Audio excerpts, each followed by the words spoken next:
Okay, welcome, Kathy. I'm so excited that you're here right now.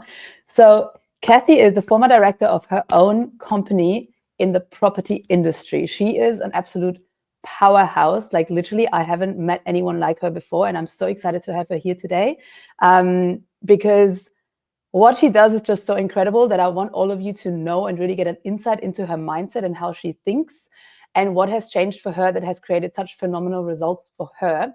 So, hi, Kathy. So lovely to have you here. Hi, Viv. How are you? I'm fantastic. How are you? I'm fabulous. I love to hear that. Let's dive straight in. So, Kathy, for anyone who doesn't know you yet, can you give us a quick snapshot? Like, who are you? What do you do? And what's your world looking like right now?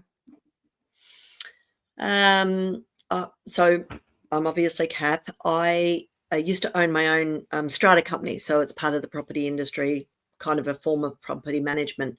And I sold that with the help of Viv and thinking into results 3 years ago. Actually, 3 years ago tomorrow, Viv. There you go, 1st of November. And now I work for a multinational company. I've been their state manager since selling my business to them. And now I deal with the relationship side and the growth.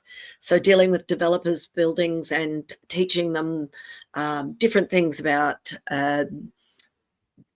the best forms of building their buildings and what's best for the end user and how to do things that will make them money, not just, build a building, sell it, move on. They've actually got to make something out of it. So, yeah, that's me now.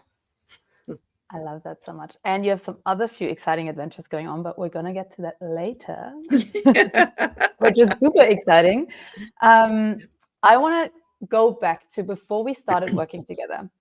So I remember when you came to me I think that was probably 4 years ago now.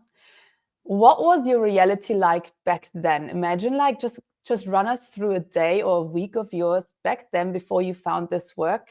How did it look like? How did your days feel like? What was going on inside of you? Okay, so it was 5 years ago. I just bought it. I had a family company and I bought the business off my brother and sister. So we plucked this sort of part of the business away from them and I went out on my own. And although I'd run the business myself for nearly 30 years, I kind of felt like I was floundering. I knew that I wanted to, I didn't have any handbrakes anymore. I could do it. But I started questioning myself and going, oh, can I do it? Maybe I can't. What would I do first? How will I do it? Where will I go? What if it fails? All of the questions that I'm sure every person who's ever had their own business has done. Yet it's something that I had been doing for 30 years, just with my brother and sister. So they had no part in my business. They just owned part of it. So I bought it off them. And yeah, I was just questioning myself. I wanted to take that leap of faith, but just didn't quite know how. And I think it just came up in a conversation with you one day. I didn't even realize this is what you did.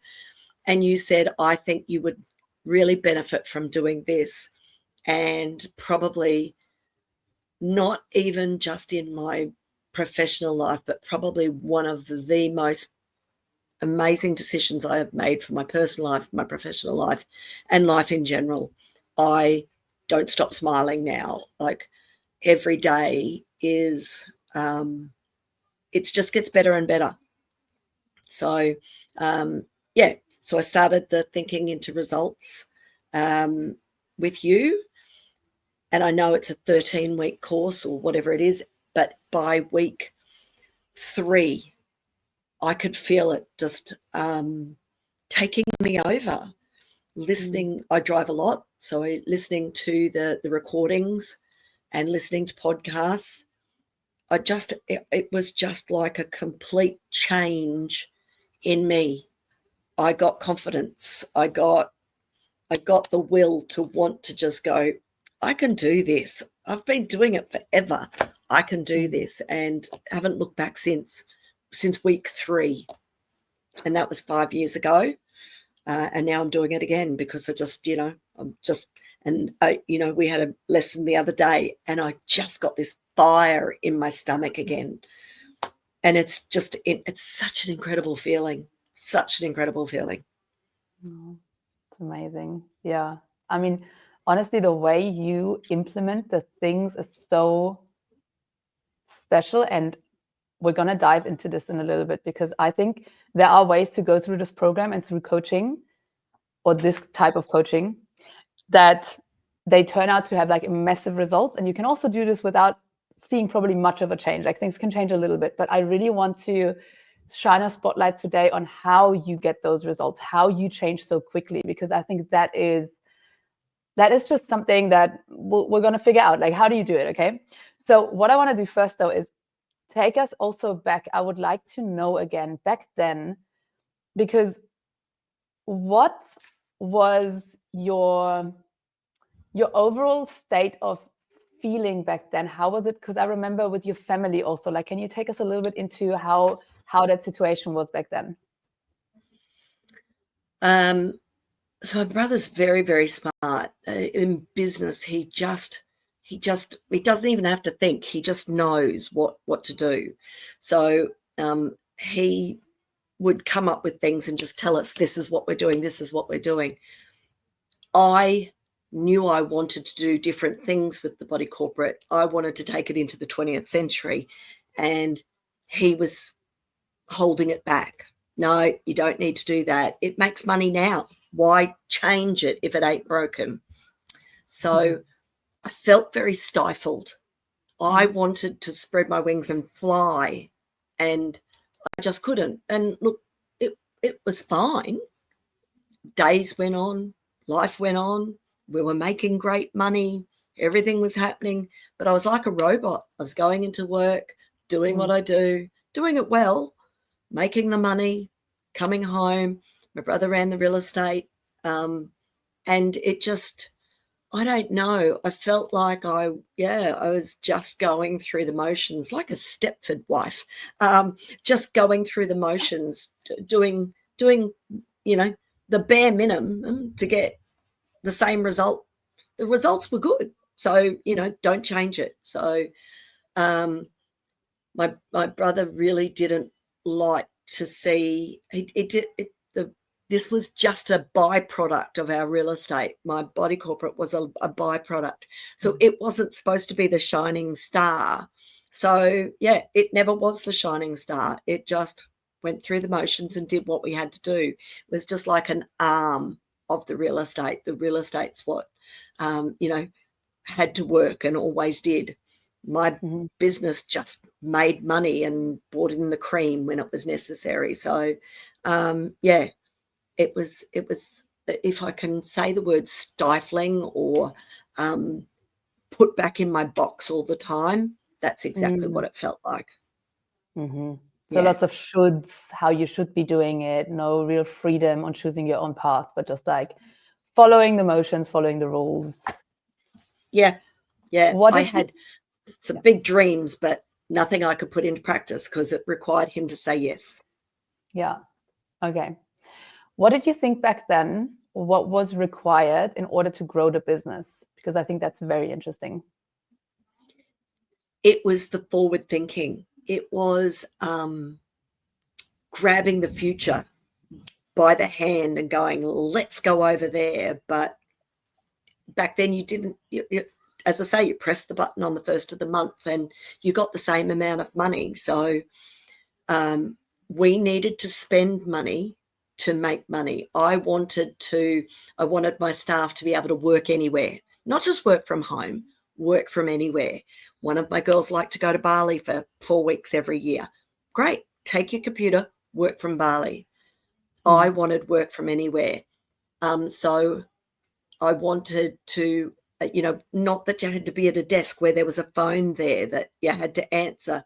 I wanted the phone to divert to you wherever you were, to be able to access anything from the computer. So I have a bigger server. So everything was on the computer rather than filing cabinets with things in it that you'd have to ring the office and go, hey, I'm looking for this. Can you go and get it? I could see that we had such a big future. No one else was doing it, and I wanted to be the first person to do it. But it was going to cost some money to do it, but he wouldn't let me spend that. So that's okay. We survived. Nice. Okay, thank you. So what I want to know now is, what changed for you through going through Thinking into Results and having the coaching for the first time? Like, what was from where you were, where you started, to what was actually the outcome? Like, what transformed, what changed, what was your new reality after that? So this is like now, still back in time. We're not at now yet. But tell me the first imagination. Mm-hmm. Imagination is key to everything. Mm-hmm. Bob always says everything's everything is invented twice, once in your imagination and then once when you actually do it. And I don't know, it clicks with me.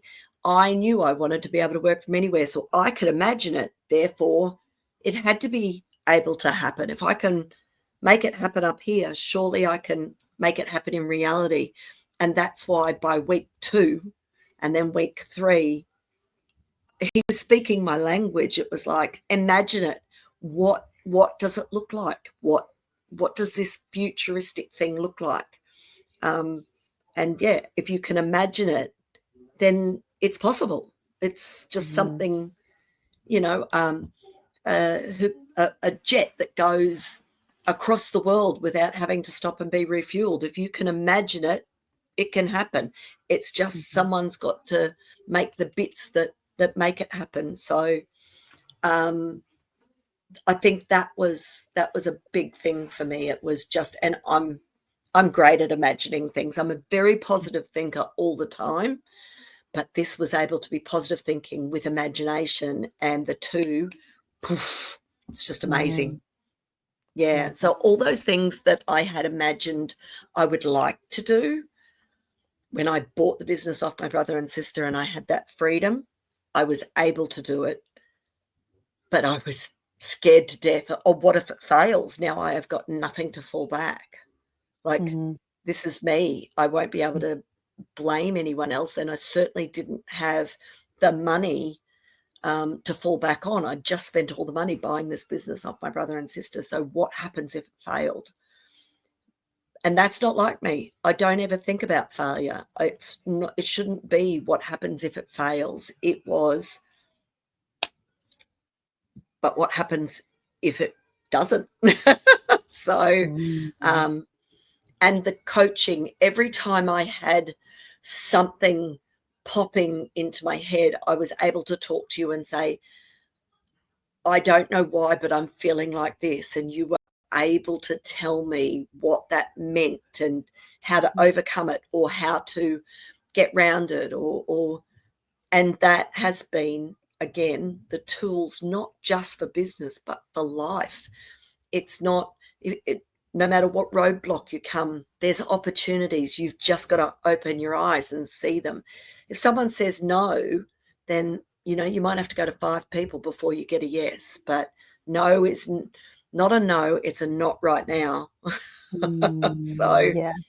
That was something just with the coaching. I mean, look, I could see that anybody could do a self-awareness course and, online and all this sort of thing.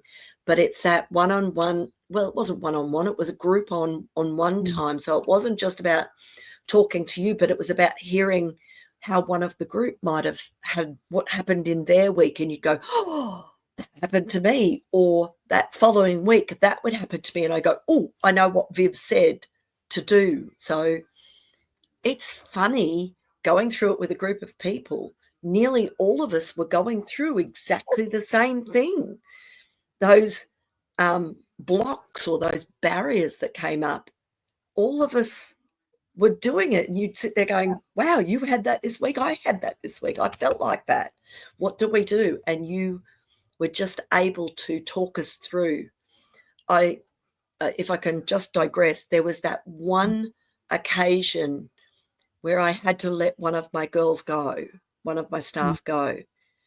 And you came around to my house and you sat there and you said, talk to me. What is it that's going through your head right now?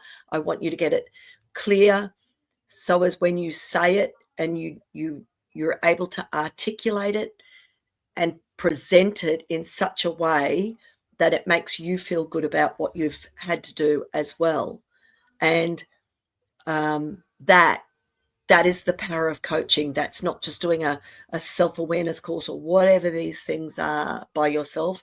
That's having a coach. I mean, I don't expect you to come around to my house every day and give me coaching, but that made such a difference that day. I think you knew it was a big hurdle for me. That was the first time I've had to do something like that. And to have a coach who sat there with me for an hour, just, right, what happens if she says this? And what are you going to do if she says that? How are you going to present yourself? How are you going to walk in? What's the feelings that you're going to have? And I tell you what, I went in there with such confidence and I knew exactly, and we're still best friends to this day. Wow. So it worked, and it worked well. Wow. That's amazing. Yeah, I remember that. Yeah, I mean, I'm not in the same country as you anymore, so I can't come personally anymore. You could. Yeah. Oh my God, But something yes, you said. Yeah, keep going. No, that's the difference between, I feel like, doing something online. You don't have someone you have to answer to each week either. And what were we doing? It was like 6 o'clock in the morning because we had people all over the world. So 6 o'clock in the morning, you actually manage to get not only me up, but my daughter-in-law, and yourself up at 6 o'clock in the morning, and your aunt. So true. So, no matter what time. For anyone who doesn't know, they were all in the coaching at the time, like doing thinking at the same time, yeah. Everybody was up at 6 o'clock in the morning, but what a way to start the day. It was just, So sorry, I did interrupt you. No, I love what you said so much, and I think there's so much in there also, because what I see in you so much is, and you just shared that, you're like in the group, you are not in there thinking, okay, I'm only going to listen to what Viv says. You're in there listening to everyone in the group because you know that anyone in there can have a missing piece, a little piece of wisdom that is going to skyrocket you forward. So I think a lot of people, they come in and they're like in group coaching, like the power of group coaching is so phenomenal because of what you just shared. It's like people, especially when they come into this container, they all kind of link up in energies. So we're coming in because we're going through a very similar journey, I would say. And it doesn't have to mean you're in the same place right now, but it's just as the energy moves. And what you do so well is you're just like open to anyone. It doesn't matter how much money they earn. You don't see them as less than you. You don't see them as above than you. You see them as much as a valuable being that you can learn from as anyone else. And that is super powerful, because a lot of people, they don't understand the power of other people's journeys and other people's stories and how that can bring you. If you go through the world with the right intention and the right mindset, you can literally take pieces of wisdom out of anything. And you do that. You walk through the world with open eyes, looking for the next piece of information that's going to give you the next breakthrough. So for anyone listening, be open to that. Be open to always hearing something that is going to catapult you forward. Do you want to say anything to that, Kathy? I think, look, it could be a homeless person on the street, but they've got their story as well. They might be on the street because, they've lost everything, but they might be on the street because they gave everything away as well. Never judge a book by its cover. And every person has a nugget. Every single person has a little nugget in there that is gold. It's just that piece of and it could be that little missing piece of information that you didn't realize you needed. So even in the group we've got now, There's a girl in the art world, and I find that absolutely fascinating that she's, going to all these different art shows and the ideas she's coming up with to sell a piece of art for $30,000 and $40,000. That is just like boom for me. So everybody's got a nugget, and I think, you've just got to have your eyes open for that nugget. Yes, so beautiful. Tell us, what were your results that you've achieved through going through Thinking into Results the first time back then? Where do I start? Where do I start? Tell us everything. Take us on your journey. Oh my God. Oh my God. So week 1 in Thinking into Results, you write your goals down. And back then I had millions of them, but I think I wrote down like 10.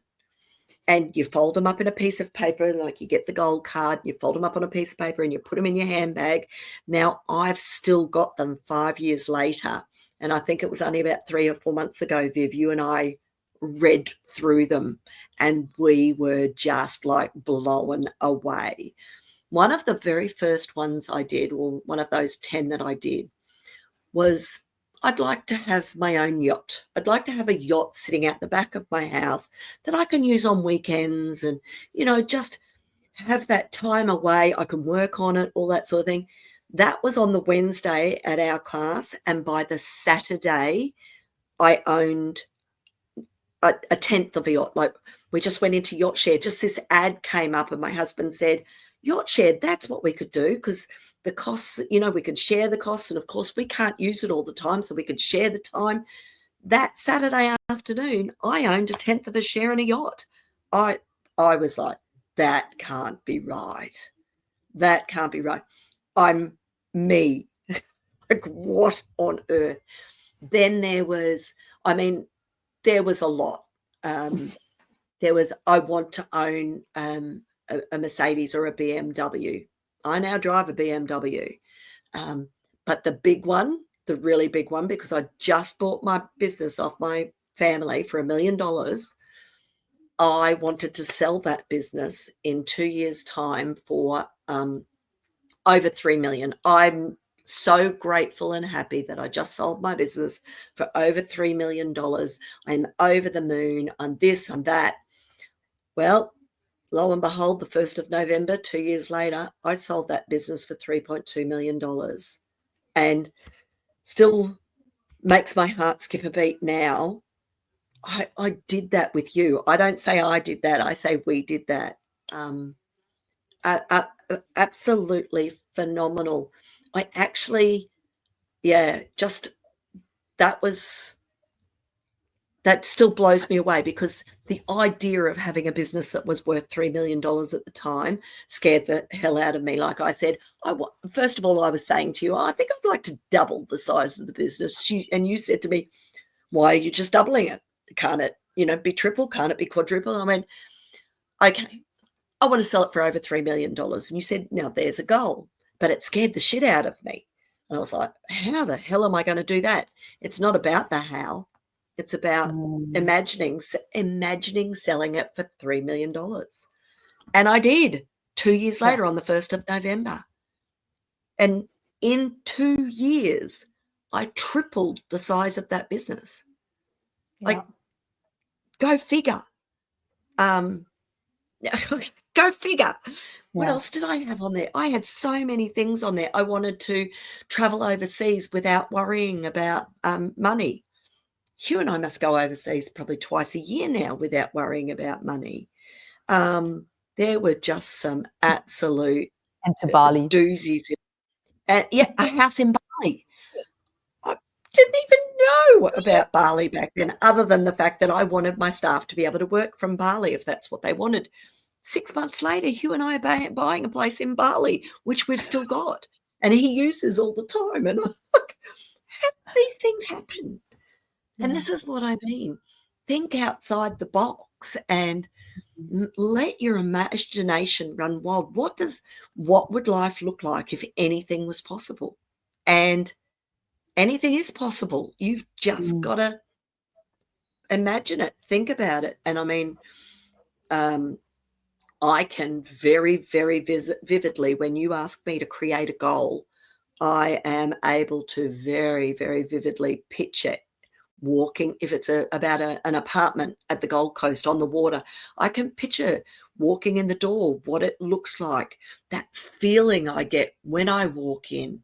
It's just, and that is what radiates out. I cannot explain it, Viv, but it's just a feeling. It runs through your veins, that you know, just getting to that unit that I'm going to own down the Gold Coast on the water. It's that feeling. And when I walk into someone else's unit, I go, oh, I like this one, but mine's going to have that and that and that. And I can picture it. Yeah. So that first round of thinking into results, it produced so much. And that was 13 weeks, Viv. Well, 26 weeks because we did it a second time. But not just for me. I saw the results. My daughter's business, she created a business, she started a business, she sold a business.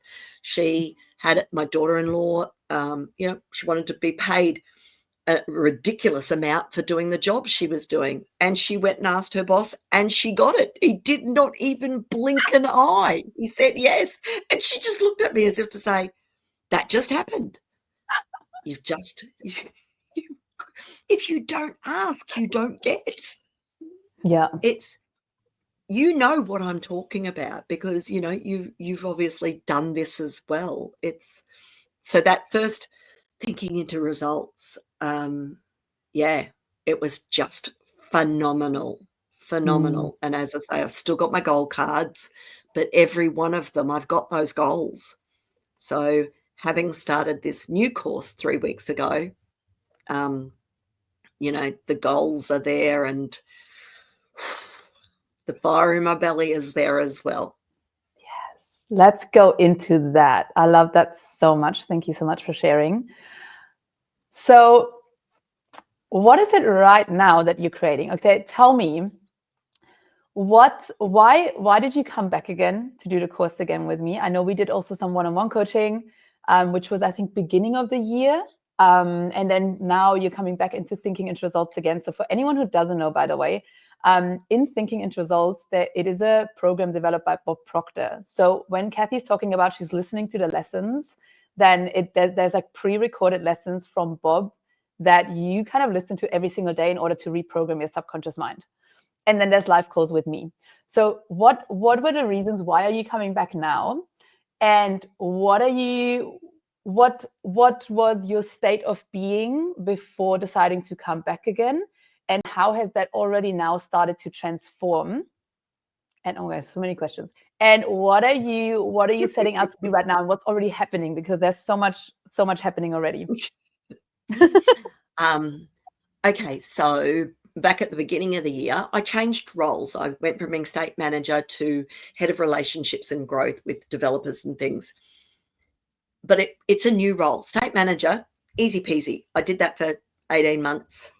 And I knew what it was, just like running 9 offices instead of my one. I was running 9. So after you wrote that on your goal card and manifested that role too. I did too. Yeah. That was on there too. I'm so happy and excited that I'm now the state manager of a multinational company. Yes. You did. But I because it was a brand new position that we made, as I was working with developers, but I kind of didn't know. I needed a direction. There wasn't a pro forma, a little manual saying, well, this is what your job is.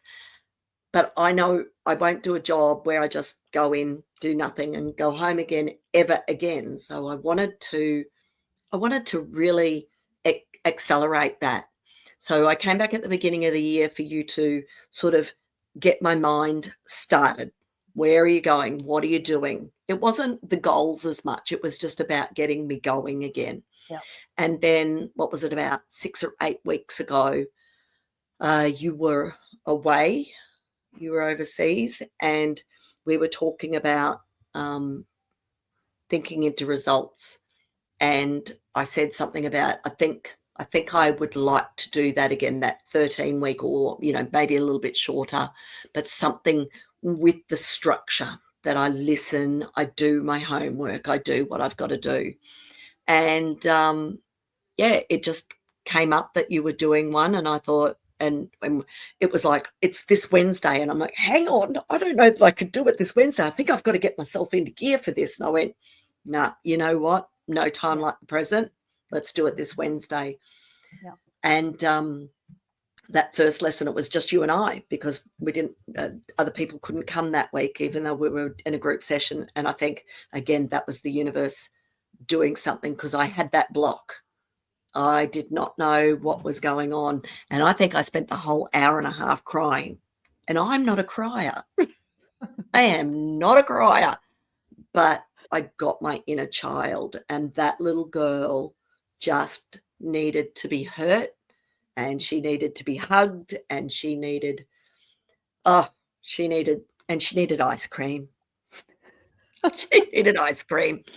So that, I don't think this would have worked as well if we hadn't have done that week one, Viv. That was just such a big opening for me. I think it was almost like the top of my head opened up and let all of that steam and that hurt and everything go.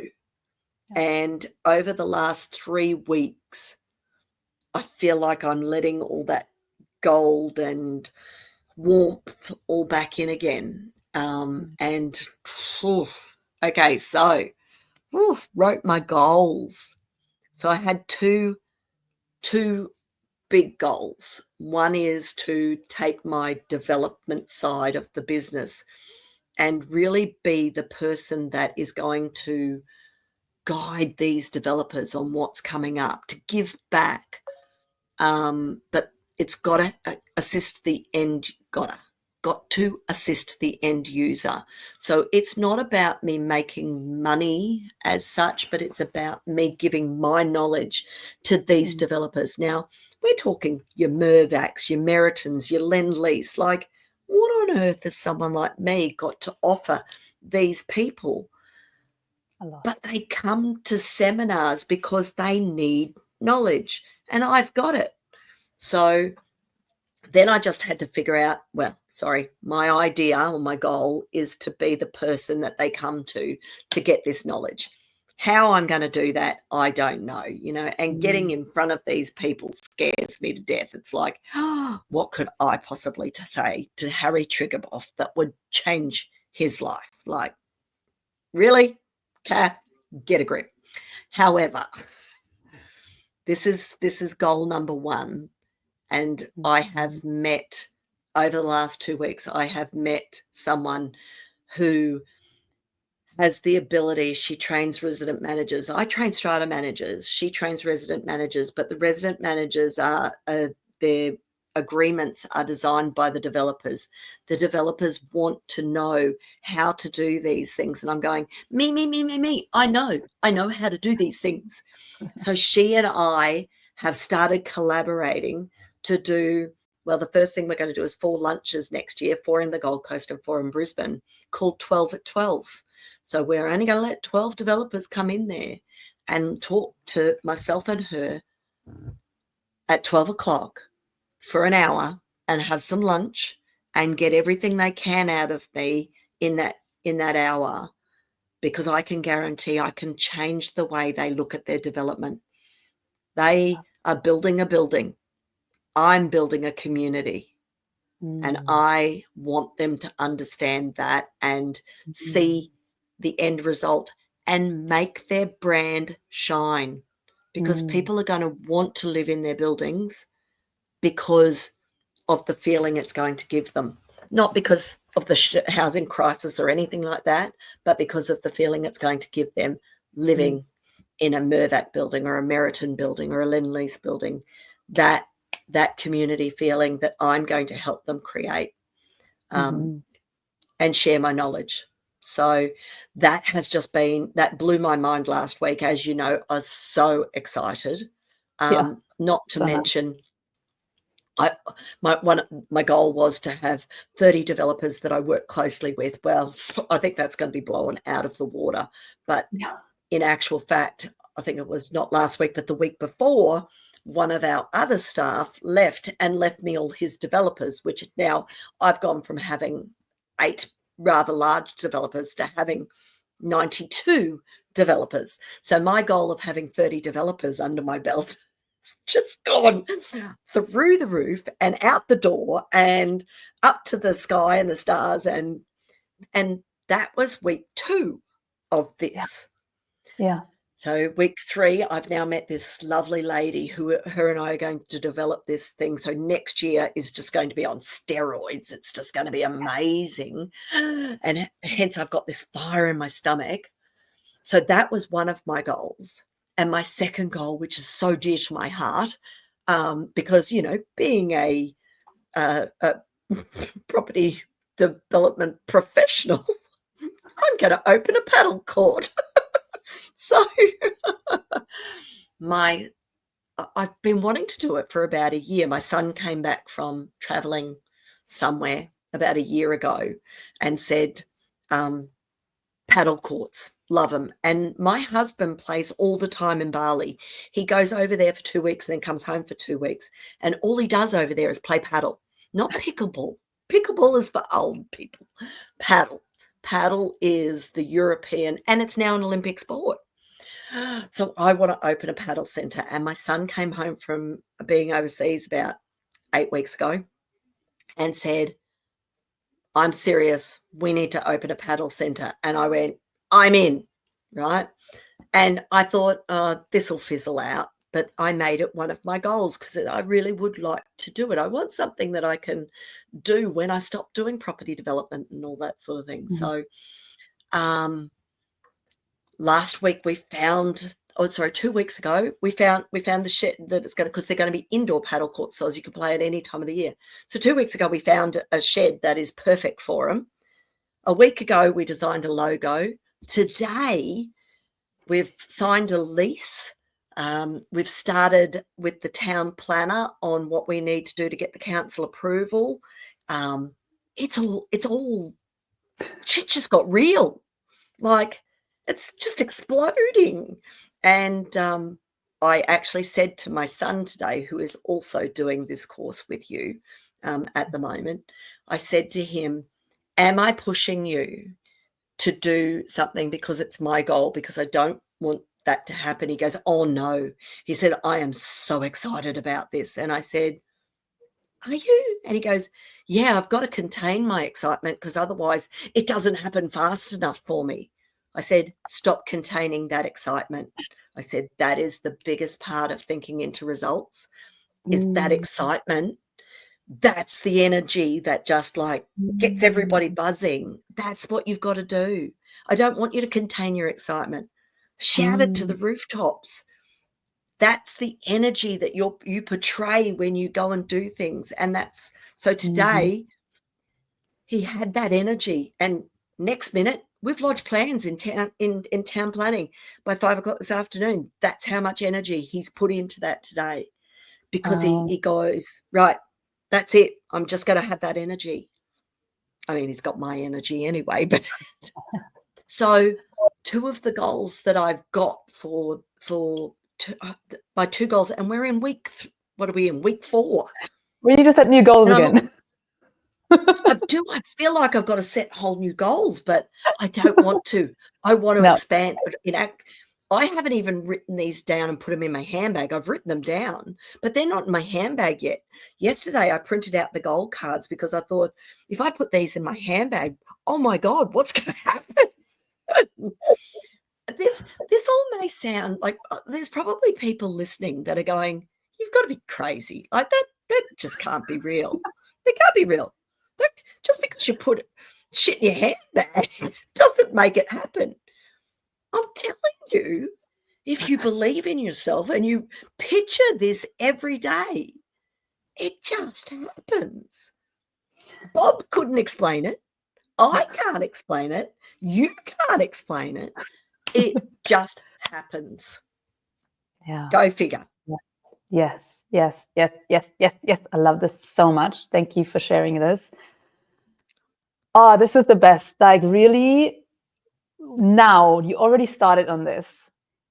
Tell us, what are you doing every single day? How is your mindset? Like, I want to know, like, if you could, if like, tell us, what is your day looking like? Like, what are you doing on a daily basis? How is your mind working? One thing I want to already point out is the imagination part that you touched on, just for anyone to hear it again. She said that her imagination is one of her most powerful tools, and she feels it and she can see it in real life. So this doesn't mean that if you can't see it super clearly, it doesn't work. It just means it's all about the feeling. And one really, really powerful thing that you shared, Kathy, was when you said you walk into someone else's apartment in Brisbane and you think, and here's the thought, wow, this is amazing, but my apartment is going to have this, this, and that. So this is phenomenal, because this is how creation works, because you're not going there and you're not saying, oh, this is amazing, why don't I have that? When am I going to have that? This person's so much better than me. Why they must have more money than me? They must have had more luck than me. No. You're using what you're seeing in your reality in order to reaffirm and enhance what you want to create. So you go in saying, oh, amazing. That must be proof that this is on my way to me already, that it's possible. That's also something you shared. You said, if that is possible, if I can see it in my mind, it is possible. That is proof already. And now you go into, oh, they have this. Ooh, how exciting, the energy of excitement, which you also shared. How exciting. Mine is also going to have this, this, and that. So you kind of make this your own with excitement, with adding to the vision, with tapping into the feeling. And I think that is already gold. Like, if people just implement that one thing, that already is going to change their life. So thank you for sharing that. And now take us through your day. What are you doing on a daily basis right now? Okay, I get up, I go to the toilet, I wash my face. I know you don't want that one. Gratitude. Mm-hmm. Before anything. Sorry to interrupt. What is your first thought when you wake up? Do you have that? Are you aware of that? No. No, you just wake up, just like wake up, autopilot, toilet, and then you start consciously going into gratitude? Okay. As soon as I walk into the bathroom, my day starts. I kind of am like a robot, really. My day starts, but it's a feeling. Oh, God, isn't that terrible? It's a feeling. You walk into the bathroom and it's a feeling. Wow, I've got the most beautiful bathroom. I love this bathroom. I love my kitchen. I love my house. I love this lounge. I know this sounds absolutely stupid, but I do. I love my bathroom. I designed it and I love my bathroom and I love my kitchen. Then I'll walk down to the cafe to get a coffee, and I'm grateful. What am I grateful for? Whether it's just that I've got two legs and I can walk to the cafe without actually needing a wheelchair yet. But most of the time it's, oh my God, what an amazing sunrise. I wish I could just take a photo of that. Or yesterday was so special because I met that lady. I'm so grateful that I met her. And I might send a text. It's usually by the end of that day, I'll send a text saying, I'm really grateful I met you today. I'm so excited about what's going to happen. And that's not just to be soppy or anything like that. I'm really grateful that she gave up some time of her day to come and meet me and created that fire in my stomach that I haven't had for ages. She had no idea what she was causing for me. She's just such a beautiful person. She was just as excited as I was. You know, she kept going, oh my God, this is just going to be great. And I kept thinking, oh my God, like if we're both this excited, this could be amazing. But so at the end of the day, I sent her a text saying, I'm just so grateful that you came and saw me today. And this is just going to be amazing. So gratitude is what I do in the morning. As I say, whether it's for having two legs to be able to walk, or having a car that I can drive if it's raining, or for just the world I live in, for having the abundance that I have. I'm grateful that I have this ability to earn the money I do at the moment, and that it just flows. It flows to me without restriction. So I'm grateful for something every day. Whether it's I'm staying in a hotel and I'm able to stay in a hotel. There are people living on the streets, but it's a true gratefulness. It's not just, okay, I've got to do meditation this morning and what am I grateful for? It just comes. If I'm walking along, I just think, wow, look at those magpies. They're so cute. They're following me along. I'm so grateful that they're singing at me. It may sound, again, very woo-woo, but it's not. I'm truly grateful that I've got the ability to do the things that I do. So I go and get my coffee. I come back. It doesn't matter what time it is. I'll start work. Whether I'm getting dressed and going to work into the office or sitting here, I get dressed for work.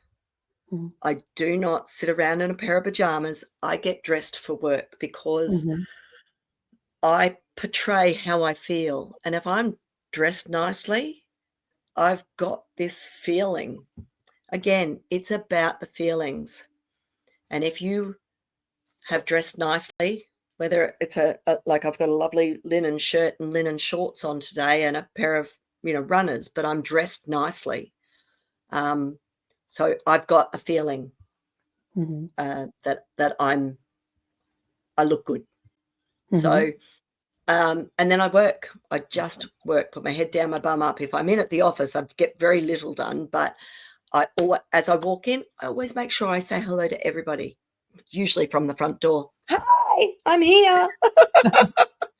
I want my energy with everybody else. And it is something, the staff, we've got 147 staff, and they used to all be mine. I was state manager. They all loved it when I came in. I've created a culture. So I love going in there and seeing what they're up to and genuinely showing an interest in each and every one of them because I am interested. Come home, I try to relax now of an afternoon and an evening. What do you do? I think I need to rewind when I'm in the car. If I'm driving anywhere that's longer than 15 minutes, Bob is talking to me. I've either got Bob, the lesson, whether it's this week, last week, next week, I will listen to them over and over and over again, especially for that week. So as by the time I meet with you on the Wednesday and the gang, I've listened to it over and it's running through my blood. So if someone says something, I think, oh, Bob said that. Bob, do you recall Bob said this? Or Viv, I got this, but I don't understand what Bob was trying to tell me in that. And I've listened to it 5 times, still not making sense. So I can bring up those bits. So if I'm not listening to that, usually in our week, wait, finish that thought first. If you're not listening to that, then usually in our weekly call, you've brought something up, whether it's, and you've sent me a podcast or something to listen to. I'll listen to those as well because I love listening to you and what you say because it just makes sense. And even if someone else has asked you something in the group and you've answered it on our WhatsApp group with an audio message, I'll listen to it because usually they're about 5 minutes. And it's amazing, but sometimes it's actually what I've been feeling, but I didn't realize it was a problem or a blockage until someone else has brought it up. So I listen to you as well. I love it. I wanna know, how do you listen? Because I think there's a big difference in how you can listen to things, especially if, like you, Kathy, you've listened to the lessons multiple times already, like not just once. And like a lot of people that get bored, they're like, oh, I've listened to this and like I already know all of this. Like, why am I listening to this again? But I want to know, how do you listen to it? What are you looking for? What is your mindset when you listen to it? I'm looking for that nugget. the nugget that I didn't pick up last time or the time before or the time before. If anyone's ever listened to Bob, there's a million nuggets in there. You cannot possibly listen to him once and get all the nuggets. You know what I'm talking about because, you know, oh my goodness. And even Sandy, you know, she introduces him, Sandy Gallagher. Sometimes she's got a little nugget, but her bits are quite small. But there's so many nuggets. There's gold in every sentence he says, and you can't possibly absorb all of it at once. And I picture things. I always picture things. His things are visual as well as just listening. So if I'm in the car, I can't actually watch it, but there's the diagram of the stick figure.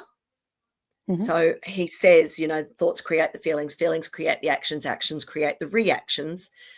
It's just the stick figure. I need to go home and look at that stick figure. So I'll go, oh, he's obviously drawn something here. I need to go and look at it. So I'll go home and watch it on Thingo. But if you know me, I don't have a lot of downtime to be able to watch things. So listening in the car, it's usually when I make all my phone calls. It's usually when I catch up with my children. Don't tell them that. And my mother, I make all my phone calls in the car. But if I listen to Bob, but if he's drawn something or he's put something down on paper, I need to go back and watch it. But I visualize what he's saying. You know, I do it. Thoughts create the feelings, feelings create the actions, actions create the reactions. I picture him doing that. I don't even know if he does that, but that I visualize that. So as I've remembered it from that. So every nugget, is it called word association? You know, when you see a face, you got word association. So if I saw you, I can immediately go to word association to remember what your name is. So it's exactly the same thing. I'm trying to remember everything, and at my age it gets harder to remember everything. So I do visualization. I do visualization to be able to keep those nuggets. But I listen.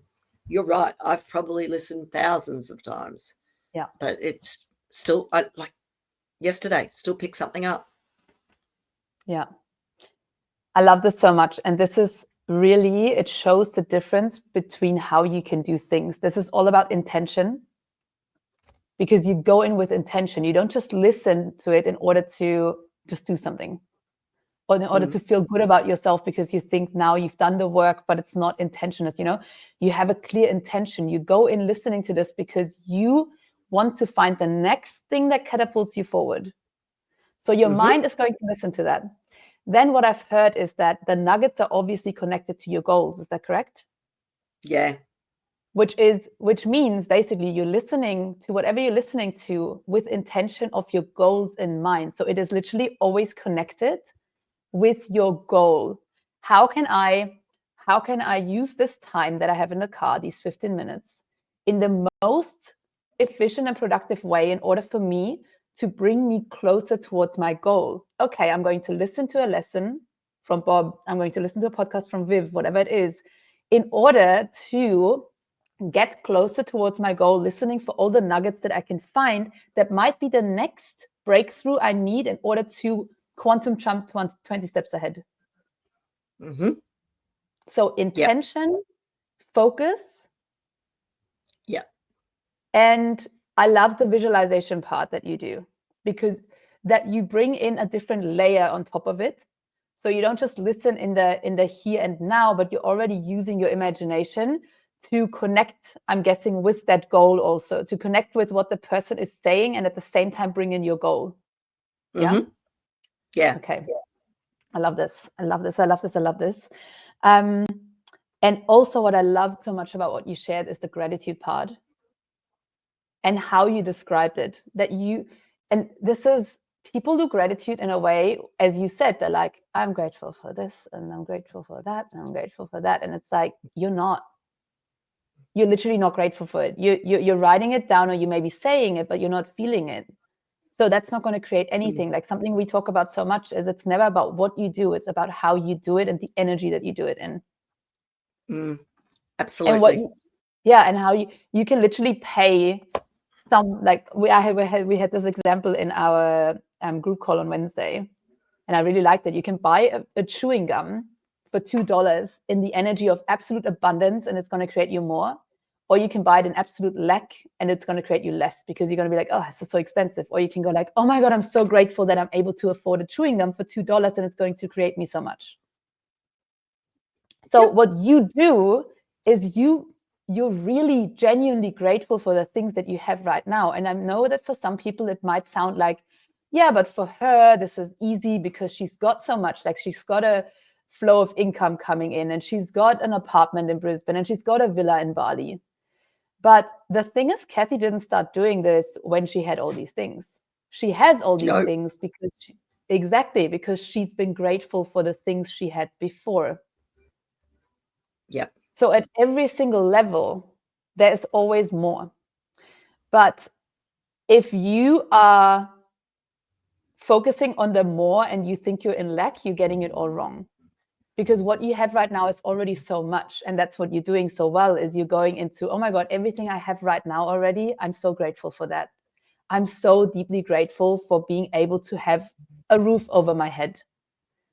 And then you are creating from that space of complete abundance and fulfillment. You're now going into your goals with a completely different energy, because you're not coming from lack, like I don't have enough and that's why I need to create more. You're coming from, oh my God, I already have so much and I would love to have even more. Absolutely. So have you had moments where it wasn't that easy for you to connect with that feeling of gratitude? And if you did, how did you shift it back to that genuine gratitude again? I think that was between that period of changing roles last year to Christmas. I definitely, I was lost. I was really lost. I didn't feel like I had anything to be grateful for. And let me tell you, I had plenty to be grateful for, but it was like, it was just a feeling that I'm not used to. I just, I was trying things like, meditation, trying to be grateful for things in, gratitude meditation. I'm glad for my sister. I'm glad for my sister's son. I'm glad for this. But it was seriously listening to the words. And as I was listening to the words, I was picturing that person and going, yep, I'm grateful for her. Yep, you're right. I'm grateful for her. But there was no feeling with it.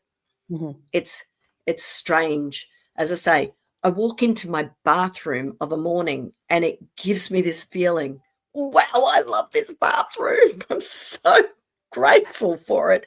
And I really am. Yeah. And it radiates. It doesn't have to be anything huge. It just, gratitude is a very, very big thing. And I think too many people don't take it for granted. One of my most beautiful developers that I deal with is Sahil Abedian. And I watch his things on YouTube all the time. He sits there. He's a philanthropist as well as a developer. But he just believes in giving back to the universe, giving back from abundance. And it just resonates with me so much. I mean, this is a man who has everything.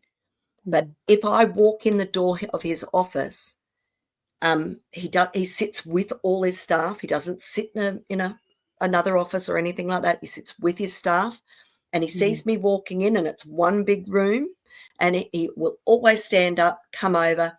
Hello, Kathy. How are you today? I'm great. Thank you, Sahil. Now, this is a very, very prestigious man. So glad you could come to us today. He has, and he radiates. He has genuine gratitude for the fact that I came to his office to do business with him. So I just love that feeling. And if I can make someone feel like that, then I'm pretty happy too.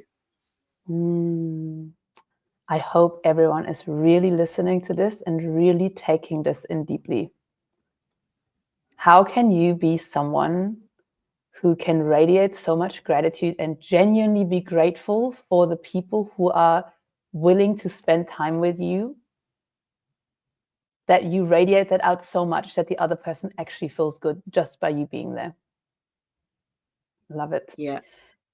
What do you think changed when you went from being the I'm grateful for all these things, but you didn't feel like it? Like, what did you do in order to get back to feeling like you're feeling now? Like, how did you do it? How did you go from, okay, I'm doing gratitude work, but it's not doing anything, to really genuinely feeling so grateful about your life and everything that you have right now in this moment?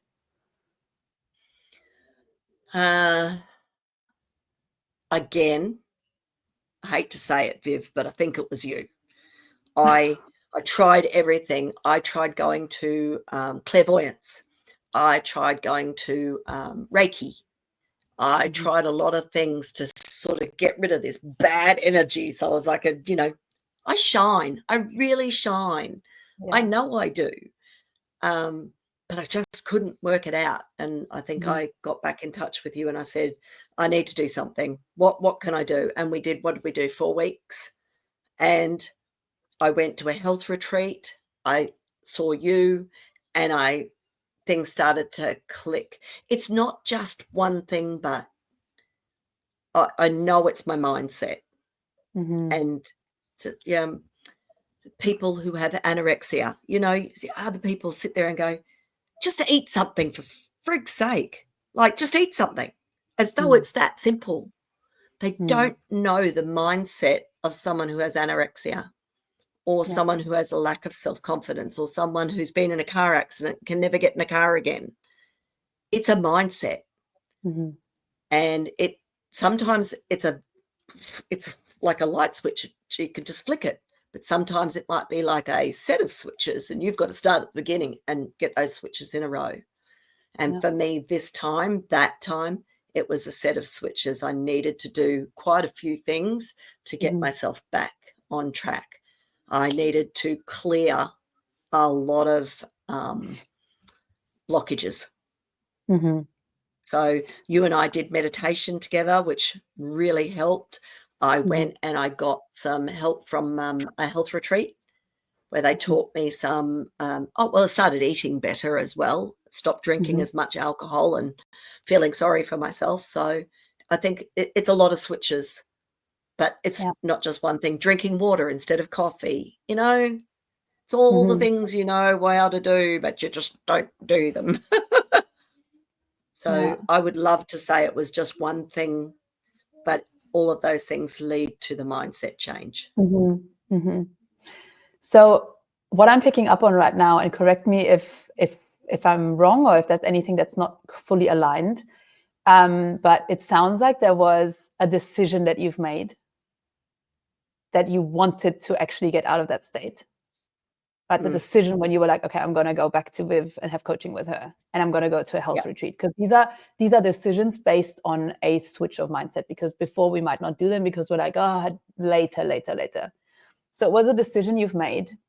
And then, if I remember correctly, when we started working together, was number one, I don't think you had a goal at the time. Anything that excited you. That is usually the thing I do first with people, is because a lot of the time when people are stuck in that way and they're not grateful for how they are and they're just like in lack energy, it is because they don't often have a goal that really excites them, or they're going after something that they think they should be going after and setting for themselves as a goal, but it's not actually exciting. Then what I remember is there were some experiences in the past that have happened that you haven't processed correctly at the time yet, that were still stuck inside of you, which created a big block around wanting to move forward in the same direction again, because it was just some like hurtful experiences that really got to you.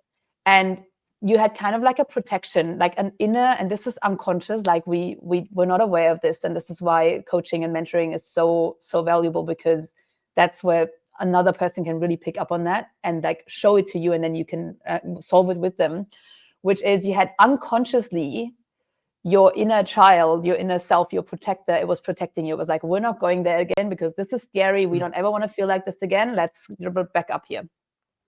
So this is something that we solved, and like you solved with, I think like we did the meditation together, which is very like energetic kind of work. And then also like with the retreat, and I think Paula too, which is yes. a healer that we're both seeing. Been working with her for years. She's amazing. Paula Mack. Yeah. Anyone wants to check it out? Paula Mack. Infinity Health. Yes. I still go and see her probably once a month. Yeah. We're down to clearing like 3 or 5 things now, so that's good. Whereas when I started, it was like hundreds. But can I just click in there? Yeah. Remember, I knew I'd made progress when I got really sick that day.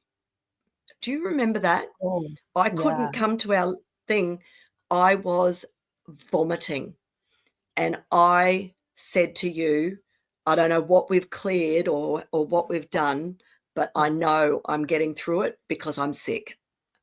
And I know you had the same thing. You had a really bad flu when you were clearing something of yours. And I remember thinking, oh, she's coming out the other side because she's sick. And that was probably after our 3rd lesson or something like that, but it was all week. And it was the day I was supposed to have my next lesson with you. And I was so sick, vomiting. It wasn't pretty. And I knew I was coming out the other side. So that may sound strange to people, but it really is. It's like bringing all the revolting stuff to the top, isn't it? Yeah. It's a purging. It's like on a bodily level. So you're releasing things from your system, from your energetic fields, from your subconscious mind. And then oftentimes it comes out on a bodily level because the body holds so much energy. So it like kind of like comes out in order to release. So this is when you just like actually like see it as a clearing what you did, which is perfect because your mind always directs, right? If you're in this and you're like, oh no, like I'm slowing down, this is bad, then it's like blocking things in again. But if you can just go like, oh, this is amazing. It's like, great. This is great. I'm going to be good. Everything right now. I'm going to be fine. Yes. Yes. Sorry, I felt it was important to tell people that because some people don't get that.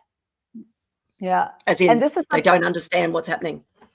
Yeah. And this is such a beautiful mindset shift for people too, because every time something goes wrong, remember, we were supposed to do this podcast yesterday and you had a storm coming up. Yes. Lost power. And like, what I said to you were like, let's just do it tomorrow. And I was like, this means that this podcast is going to be really good because there is like kind of a hiccup in between. So this is like, I literally always reframe this. I'm like, whenever something goes wrong and like it doesn't actually go wrong, but like when it seems to go wrong, it's always like, no, this is great. It's kind of like the hiccup before it goes like really up. Okay, so then we started this work. So you had a goal again. We started working on like really finding out what it is that you want because you've had not really any exciting goals at the time. I remember we did the clearing stuff and we started, it was just like, and then is that when you started to be able to feel the gratitude for the now again? Yeah. So, I was still really busy. So my mind wasn't as clear as it is now. I was still really, really busy. I was running all the time, whereas I've slowed down and started to really focus on the things that take me towards my goal instead of I was trying to help everybody else. Oh, I started that, so I'll help you finish that. Or I'll do that because then you'll think that I'm helpful if I do that for you, instead of that's not getting me. I quite often say, okay, so I've fixed that for you. Now I'm going to go and do my real job. So I was kind of spending the first half of every day doing everybody else's job, and then I'd go and do mine. By then I'm like, whew. So about 6 weeks ago, 8 weeks ago, it might have been, I just went, no, here's the line in the sand. I have finished helping everybody. I've done everything I can. Now I'm just dabbling for the sake of it. So I'm going to leave all of that because I really want to focus. And day by day, it's just better and better and better because I'm actually doing something for my goals. I love this so much. This is gold. All of this is so gold. What I want to say to this too is, this is what happens a lot with people. But what you shared now, you were busy fixing everyone else's stuff. This is what happens so much when people got burned. Then their inner protection, unconscious protection is up. You're not aware of it. So now unconsciously you start doing things in order, so your conscious mind can tell you, yes, but I'm doing all the things. I'm so busy, but you're doing the wrong things. You're literally staying busy in order to protect yourself from moving forward. It's like this self-imposed trap where it's almost like people are like, yeah, I'm just gonna, but I'm like, it's almost like an excuse. Yeah, I'm so busy. But like deep down, they don't actually want to do the things that will bring them forward because something about what they want to create is really scary for them. So the protection is up. So if you're in a state right now, anyone listening, where you feel like you're going through the motions, you're doing, but you're not moving forward towards your goal, there might be a block, an unconscious block right now that is keeping you from doing the real work that would really bring you forward, because something might have happened in the past that you haven't properly processed yet that is now keeping you from going there again. Yeah. And so this is where, Kathy, once you've cleared that and you became stronger and stronger in feeling safe again, because we've done inner child work together and you've been working with that inner child, you've been taking her into making her feel safe, seeing her, feeling her, allowing her to have space and all of these kind of things. The safer she felt, all of a sudden she's like, okay, everyone else can do their stuff now. Because I was just doing this because I wanted to seem busy without actually getting any results. And actually focus on the things now that I knew all along would give me the greatest results. And actually now I'm excited to do them again because now I feel safe in creating my new results. Yep. Cool. This is really important. Really, really, really important, this one. Then back to what you're doing every single day, because this is gold. All of this is so good. We've had the gratitude in the morning that you're really feeling. We've had the you're doing impression of increase. You're leaving people better than you found them every single time. You see, okay, this is also another thing with the impression of increase and your energy. You see yourself as valuable. Your energy is valuable and a luxury. So that's why you coming into a room, sharing your positive energy with other people also brings something positive to them. And this is really important because you don't think, oh, I don't belong here, I don't matter. You've come to a place where you know that you're so valuable in your energy and what you bring to the table, that you radiating that out alone is what is going to positively influence someone else. So you see yourself as, oh my God, I am so great to be around, not from a place of arrogance, but just genuine knowing that what you like, knowing your strengths and your energy and what you're able to do to other people just by being you, being authentic, being all of that you are and expressing that. And that's also why you can see it for other people. So with that developer that you shared, like, he also knows it about himself. He knows that him just being present with people, his energy is a luxury, and him being present with someone is like a gift to someone. So when two people like this come together, that's gold. Like you know you're a luxury to be around. That person knows they're a luxury to be around. And you're so open to share that with the world from a place of overflow. You're not sharing and you're not being like this to people because you're not good enough. So now you have to prove to them that you're good enough by being super nice to them. That's lack. You're doing that because you know you're really incredible. And you want to share that from overflow because you have so much to give.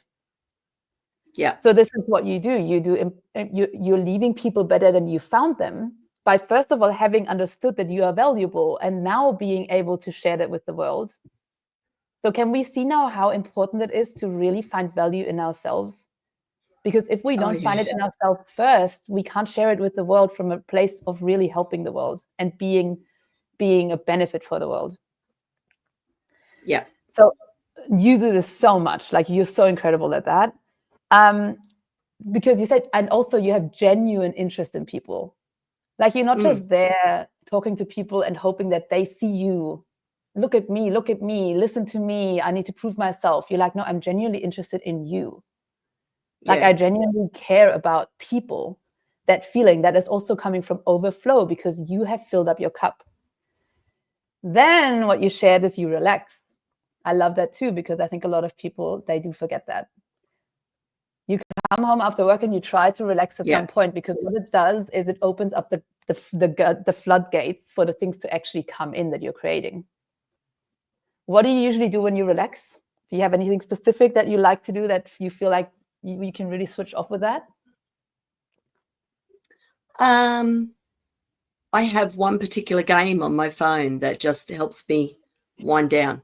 I will watch television every so often, but I have a game on my phone that for 20 minutes I will just, and it's like it brings me down a level, and then I'm able to just sit and watch television or put the dishes on or whatever. But yeah, it's the thing that brings me down that level. Do you want to share the game or you want to keep it for yourself? It's called Screwdom. You undo screws of all the same colors. It's like, I got to find 3 screws of that color and 3 screws of that color. Amazing. So this is literally perfect. This is like meditation. Literally, this is meditation, but active. And I'm guessing, I've never done it. I'm going to actually try it. But it sounds amazing for someone who's got a like busy brain, right? Because it's sometimes hard to just sit down and think of nothing because your thoughts are still running. So you find your own ways of how you can wind down and calm down and really come back to the present moment without thinking about work and thinking about your goals, because we need them. We need to let go in order to let it in. Yep. So you're doing that. Amazing. Oh, you dress for work because it's about the feeling. You shared that, which I love. It's not about the clothes. It's about how you feel, and this is about identity, about self-image, how you feel. So what are things that in your outside world you can do in order to enhance how you feel already as that confident, calm version of yourself? I think we had like a few things. I said, buy yourself some jewelry, like all of these kind of things, like just like small things. It couldn't be just, if I just turn my microphone off, no. It could be just a pair of earrings. Like it doesn't, I mean, I've become a jewelry fanatic. So every time I see something nice, I think, ooh, I like that. I'm going to buy that. That's nice. But yeah, it could be just a pair of earrings. I mean, I could be wearing a T-shirt, but a pair of earrings will make me feel, I don't know, nice. It's about the feeling. You're right. That's exactly what it's about. It's about the feel. And if you feel good, you radiate that. If you know, when someone's wearing a dress and it's way too tight for them, but they look extraordinary in this dress, and you think, oh my God, can they breathe? And they're walking along, either they're smiling because they know that they look fabulous in that dress, which just radiates, or they're sitting there going, and that they don't radiate, because you're thinking, why did you wear that? You look so uncomfortable. If it's going to make you feel good, wear it. Yes. Phenomenal. Yep. Now, when are your goals coming into place? What do you mean? They already are. Throughout the day. I know they are. The mindset, guys. Yeah, this is the mindset. This is a prime example of the mindset that she is in. There's no question in her mind that the goals are coming. If I'm like, where are your goals coming in? Like, she's even like, what do you mean? Like, they already are. This is it. Like, she's like, it's already done. It's like, it's literally done. Just by writing it down, it's done. Like, there is no question in my mind. So my question was, are you reading your goals every day? Like, how are you working with your goals at all? Do you just have them written down and you know they're done? Like, is there a place in your day where they come into mind? Like, when do you say, do you focus on them? Do you not focus on them? I don't focus on them unless we're doing a session. I'll, for about an hour before our session, I'll usually go and look at what I've done this week and what I've, how that's gotten me towards my goals. Or, I know you're going to ask me for my win of the week, and I go, oh, wait till I tell her this. So it's not something I focus on, because everything I do is taking me towards it. So it's not like I have to read it in the morning to remind me of what I'm heading towards. Everything I do is because of that goal. I'm getting up in the morning because it's another step towards that goal, whether I like it or not. So I do have a mantra next to my computer at home that says, there's a light that will lead you to success, health, prosperity, something else. All you need to do is turn towards the light. That reminds me of my goals. I always look at it and I think, right, where is my light today? What am I turning towards? And what am I shutting out? Am I shutting out something that I should have turned towards instead? Have I brushed something off? Have I not taken a nugget out of something that I should have? Because I feel like if I've stopped and looked at that, it's usually, I call it my dad on my shoulder telling me, you need to look at this because you're missing something. You just missed something. Whether, it was a delivery guy who was wearing thongs or something like that. I missed a nugget. I missed an opportunity to talk to someone that was something. So if I've read that, I then physically think, what's happened today that I may have missed? So I do not focus. I don't sit there and read my goals every morning because I'm living them. I get up in the morning. Everything I do is towards those goals, whether it's going to work, ringing my developers, whatever it is. I'm living my goals. I'm not just heading towards them. Love it. How are you living them? How am I living them? I love it. You're the definition of embodiment of this work. This is why, this is literally, you're embodying it. You're not learning about it. You're not studying it. You are embodying it as it comes along. How are you living them? What do you mean by I am living them? My goals. Okay. What is your mindset around that? Yeah. Funniest thing is you taught us the night before, about leaning against the tree. Leaning against the tree, and anything that doesn't serve you, I needed to let the golden light in. I lean against the tree, get myself grounded, let the golden light in, do my barriers, and anything that doesn't serve me and my goals being rebounded off my protective barriers. And I think that's actually, sorry, my computer's going to die. I think that is actually how I live my day to day. If it's not going to serve me, so, that conscious decision I made 8 weeks ago where I'm going to stop doing everybody else's work because I need to do mine. So I might have a list today. I might write down 3 things that are going to take me closer to my goal.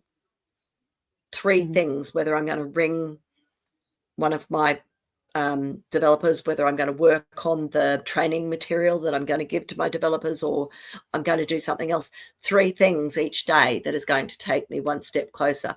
I think in Bob's lesson 3, he talks about prudential insurance, where he just got everybody to do one thing a day, and that was they have made their first phone call by 9 o'clock to a just one. By 9 o'clock, everybody has made a phone call to for a sale, whether it worked or not, but it increased sales by 300% because everybody did it. So I'm just doing 3 things a day, and it's just, if it doesn't serve me or take me closer to my goal, then I'm not doing it. So if someone comes and asks me to help them, I do my 3 things first and then I can help them. Or if they're in desperate need and there's no one else and they're asking me because they do genuinely need me, then I will help them. But I've got to make sure I get my 3 things done. And it's not like these 3 things are going to take me hours, but they are taking me towards my goals.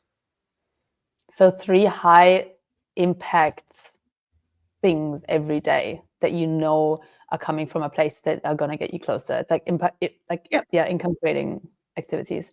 Do you quickly want to put your laptop on charge? Because if I was on I have so many, like a few more good questions for you, because I think we're really getting into the nitty gritty right now of the things that you're doing, which is going to help people so much. Like everything you've already shared is just really taking this to the next level. Like any kind of mindset, personal development work, if you're applying what Cath is doing, it's like that's what's going to skyrocket everything for you.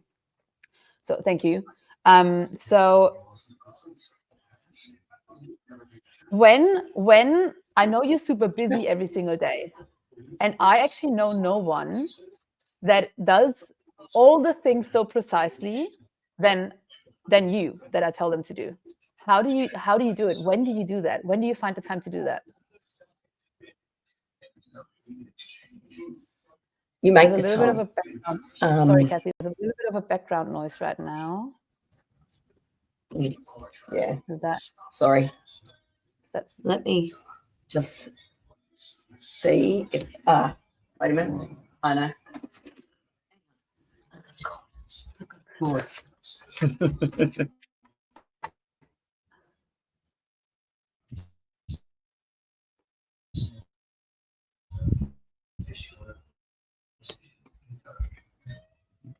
Okay, now I'm good. Okay, this is great. This is better. Laptop battery just doesn't last as long as it used to. Need a MacBook. Yeah, here we go. Okay, now we've got it. Yes, perfection. Sorry, darling. No worries at all. Cut But that bit out.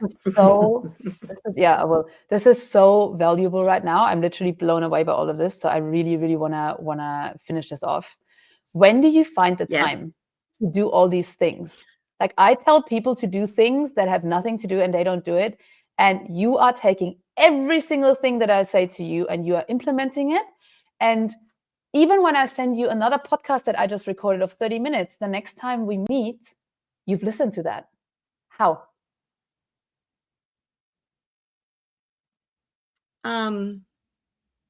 Because I'm serious about this. I'm not. This, and I know it works. So this isn't just. I don't know. This isn't just, as I say, another self-help situation where I'm trying to get myself out of a situation. I know that this works to progress me further. It's like going to the gym. There's a lot of busy people who do not have time to go to the gym, but they go because they know how it's going to make them feel.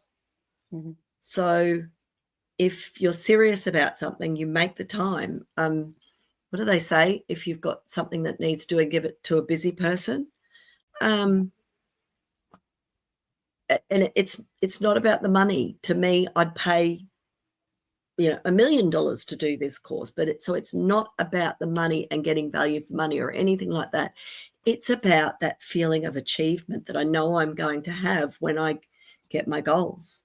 So, I don't even think about it, Viv. If you send me something, I look at it, I go, I can listen to that in the car this afternoon, or, as Drew said the other day, I saw you sent something and I haven't had a chance to look at it.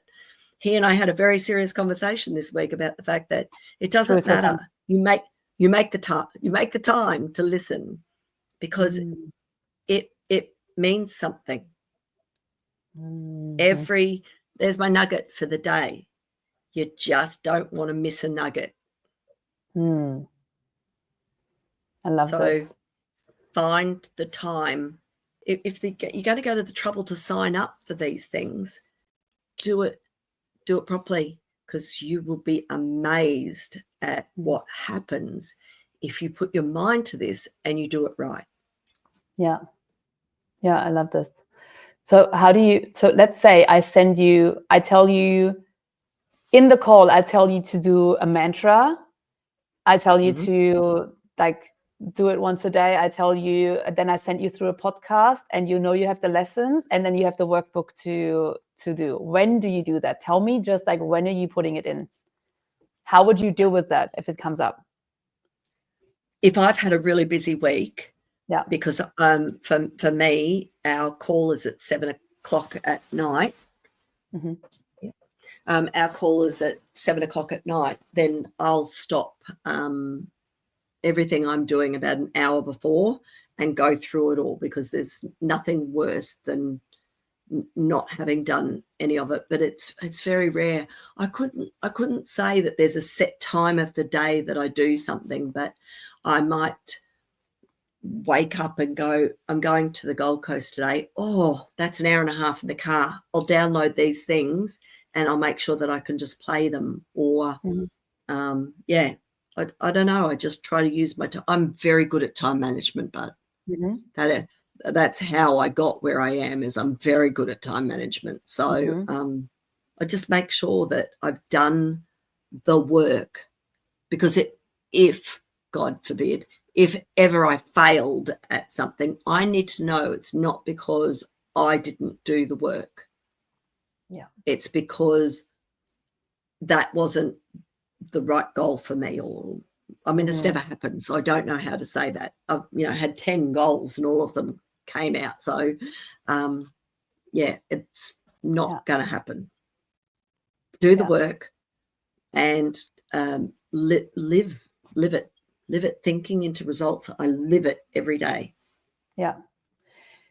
And then let's say, like, because I think a lot of people, they think this must take a lot of time, but like, seeing at how fast you do these things, what is your mindset when you actually sit down? So let's say every week in every lesson, there's a workbook and there's questions to answer in the workbook, which is the implementation of the work, right?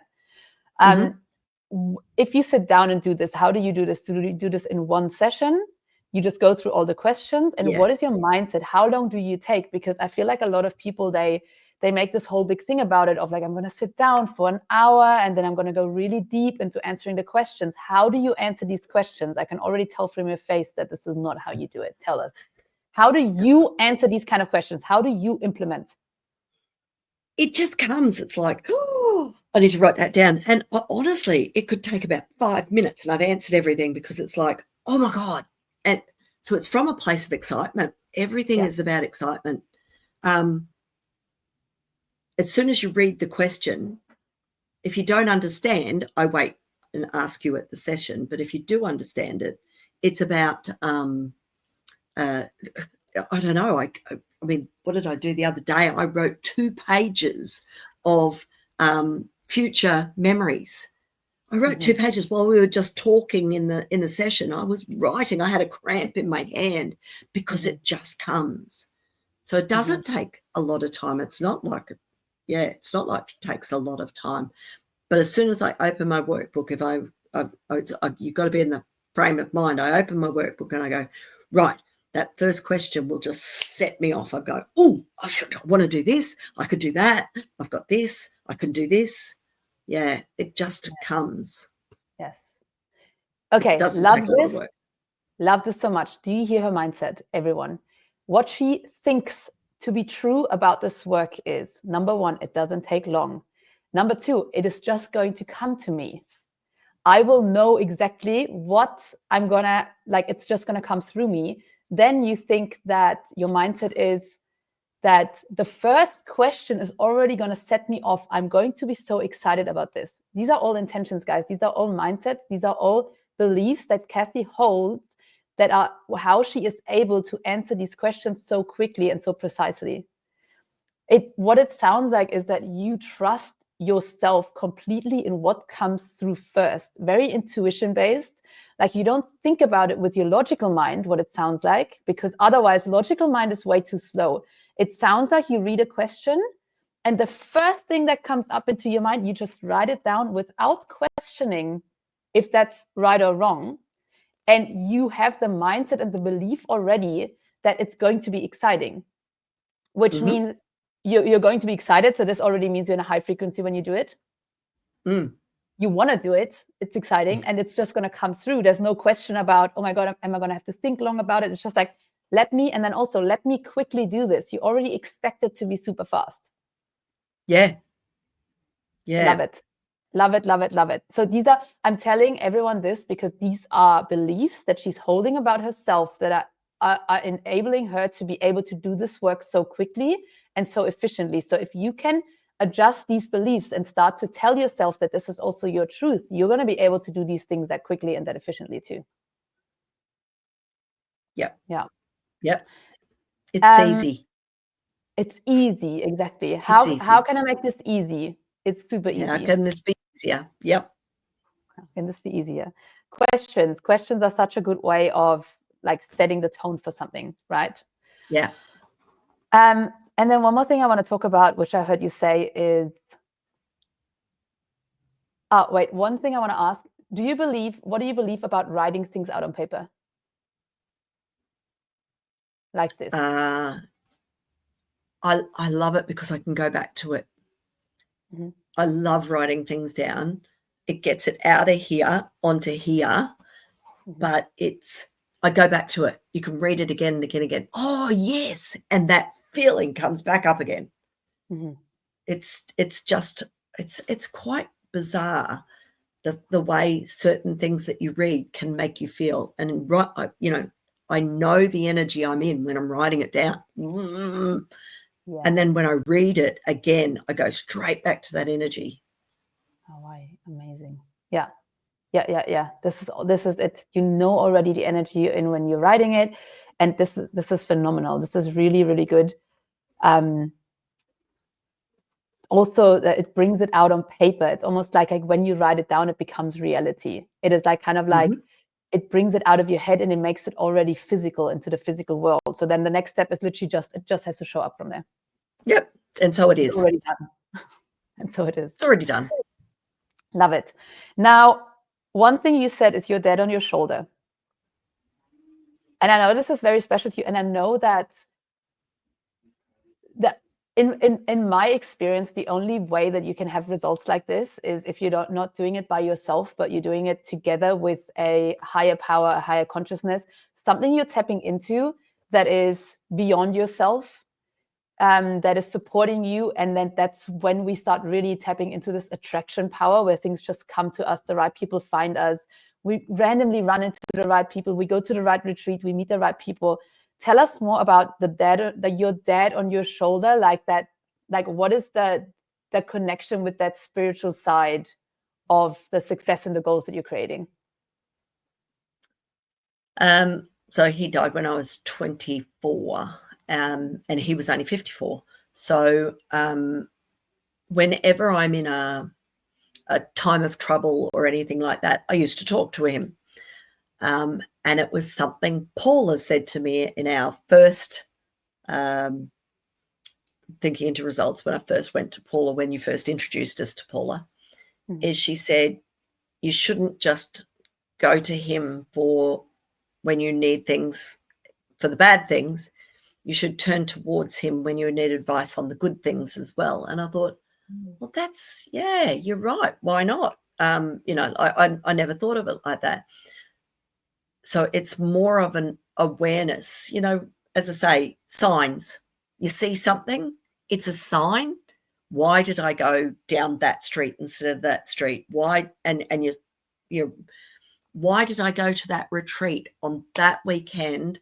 Why was that lady there on that weekend? Why was she in the room next to me on that weekend? The signs, the way the universe works. So whether you want to believe it's the universe working with you or whatever, I like to think it's my dad. And Paula says he gets bored and he'd like to help me. And she said, if you keep letting him get bored, he's going to do bad things. So you've got to keep him working. So, yeah, as I say, if I see something, I just think, okay, why am I seeing that? People believe, isn't it funny? People will believe in deja vu. They'll believe in, some things, but they think that believing in a higher being or, the universe directing you somewhere is woo-woo. Yet they'll believe in deja vu. It's not deja vu. Someone has sent you in that direction because they've already put it in your mind. And then when it actually happens, you go, it's deja vu. I've been here before, but it's not. It's you've already envisioned this inside, and that's why you're there. And that's why I think, okay, Dad, what am I doing here? What am I looking at? Why did I come down this street? What is going on here? What am I meant to get from this? Got to keep him busy. I keep him busy. So this is great, because this means that first time you did thinking into results, when so much changed for you in the way you also feel on a daily basis, in the gratitude and how you experience life, from what it sounds like, is when you started really connecting on a more frequent level with a higher power, be it your dad, be it the universe. And this is what I see a lot with people, that when they really quantum jump and have these insanely crazy experiences where things just come to them and they create the crazy results, it's not because they do it by themselves. And that's what you said. And in so many moments of your day, you're inviting a higher power, a higher consciousness into helping guide you towards seeing things, experiencing things that you by yourself, if you just went through your day like this, would not be able to see. Yep. So you're very connected with the field, the energy, the universe, your dad, like those, like the magical part of this whole work. You're very connected to that, and you trust that you will be guided. And you, even if there are things where they're maybe not like working out the way that you want them to work out, you're like, you're supported. So this feeling of being supported and guided by all these higher beings, then you have me in your corner, then you have the whole group of people that love you and that want to help you and support you. So this feeling of, okay, like I can let go of control a little bit more and more and more, because there's something greater going on than me. And what if I just tapped into that more and I started not relying on myself so much anymore? I'm not saying you're going to give your power away and you're just sitting there doing nothing, because you're very, very self-responsible and self-led. But at the same time, you're like, okay, I'm still open to all this greatness coming through something way higher than myself. Yeah. There's something way bigger than all of us out there. So, you have to go with it and trust. Trust is a big thing. Yeah. Trust in the universe that someone knows where you're supposed to be going. I love it so much. Thank you. Cathy, that was absolutely incredible. I'm so blown away. I just know that anyone who listens to this is going to just have the greatest benefit, receive so much value from this, and how they implement this kind of work. I have taken so much out of it from what you've shared that I want to implement in my own life, seriously, because I'm just like, oh wow, like there's so many more layers how you're experiencing this, right? Like, and I find that so beautiful, because everyone does this in their own kind of way, and we can learn so much from each other. Like, I never feel with you that, like, I feel like I'm learning so much from you and like how you're on this journey. So it's really, honestly, such an honor for me to just like be on this journey with you together. It's like so much excitement for me. So that's why I'm so grateful that you're here, that you're sharing this with everyone. I'm so excited for all your super amazing things that are working out right now already, and everywhere where we're going to go together. Do you have some last words you want to share with people? Some maybe advice, or some biggest, like the thing that is just so dear to your heart, that if you just knew that everyone would understand that, you would just feel like their world would just be dramatically changed in the most positive way possible? I think take the leap of faith, but openly. Open up and trust the process, because you will be amazed by the results. I could listen to Bob Proctor every single day, but the way it changes everything in your life, not just about how you attract money and everything else, but attract love, beautiful people, everything. So do it, for Christ's sake. do it. I mean, everybody I meet, if I can talk them into doing thinking into results, absolutely go and do it. That is my first piece. But secondly, go in openly and trust the process. I love it Definitely. so much. Thank you. Thank you for having me. Wow. I can't wait to do episode 2 in about 6 weeks or 8 weeks when I've achieved all my goals for this session and go, right, what are we going to do now? I love it. I love it. We're definitely going to do that. And we're going to take people on a journey with us. I love this so much. Absolutely. Absolutely. Amazing. Thank you so much. Have the best day Thanks, ever. Thanks everyone for listening. I hope you had the most insane time listening to this and actually took as much out of it as I did. Share this with anyone that you think this would really help and benefit. Anyone that maybe even resonate with where Cathy was in the position that she's in, because I think a lot of the time in this kind of work, in like a very men-based environment where women work in, that is a lot of the things that we go through.